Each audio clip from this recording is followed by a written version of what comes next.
Bien souvent, cette rubrique sert de fourre-tout. On y met tout ce qu'on ne met pas dans les autres rubriques du CV. Bonjour, je suis Florian, je suis chargé d'insertion et de formation au CIMOT à l'association Route Nouvelle Alsace.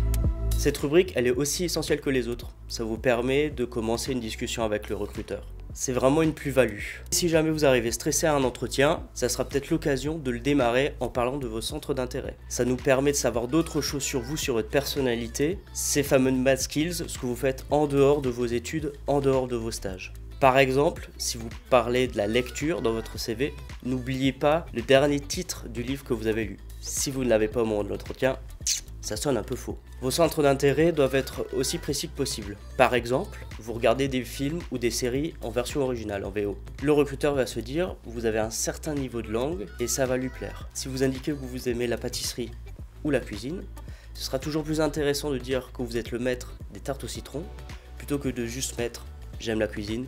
J'aime la pâtisserie. Les centres d'intérêt permettent aussi de découvrir d'autres qualités, d'autres compétences que vous pouvez avoir en dehors du champ professionnel.